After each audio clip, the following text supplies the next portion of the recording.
Hi everyone. My favourite story is Zog by Julia Donaldson.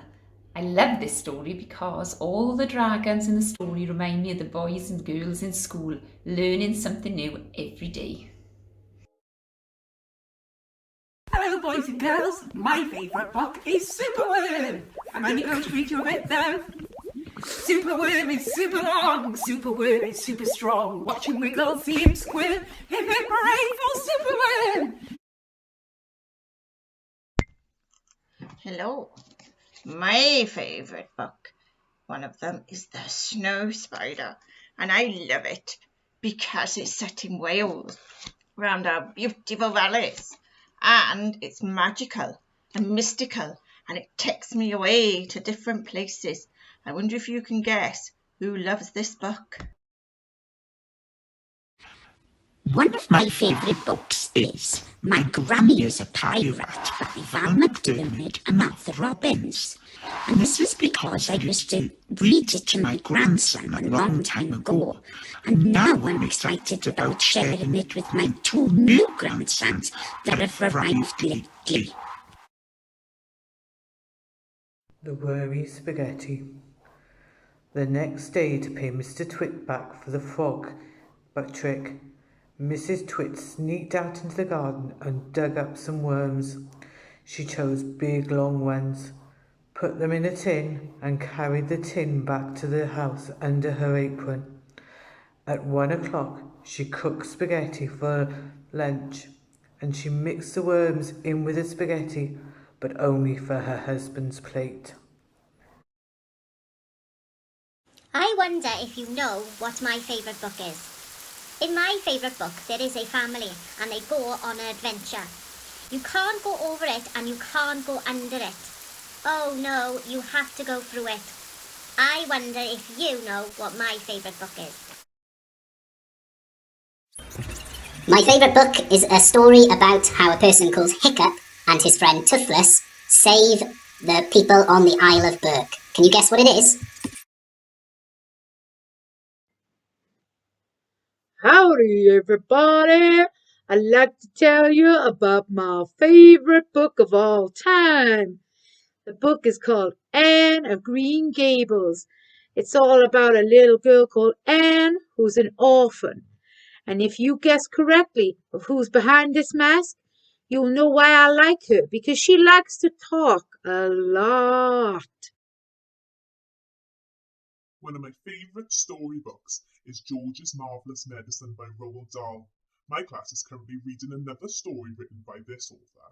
I love it because my favourite thing to do when I was younger is go into the bath, collect all the different shampoos, conditioners, hand washes and soaps that I could and make my own creations and potions. Here's my favourite part.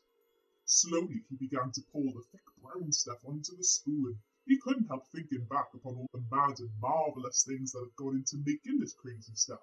The shaving foam, the hair remover, the dandruff cure, the automatic washing machine powder, the flea powder for the dogs, the shoe polish and the black pepper, and the horseradish sauce and all the rest of them.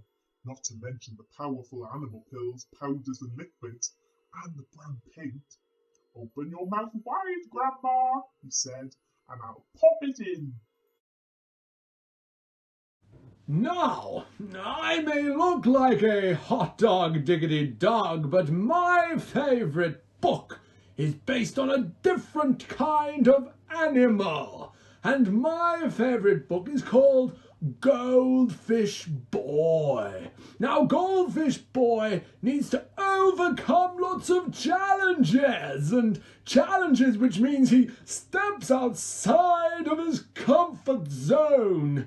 I think you should give Goldfish Boy a try, because he is the last person to see the baby next door before it goes missing. I think you should read. You have a good look at that book and tell me what you think. But who am I?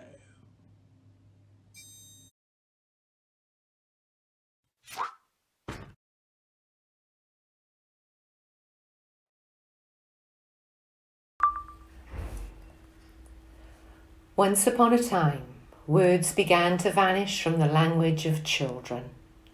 They disappeared so quietly that at first almost no one noticed, fading away like water on stone.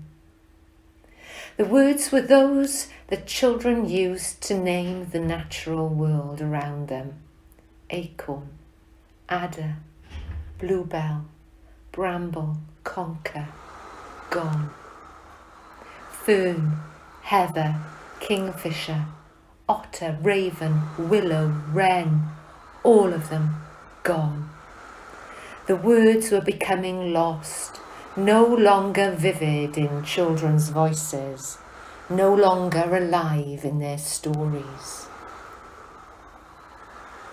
You hold in your hands, if you choose to read this book, a spell book for conjuring back these lost words.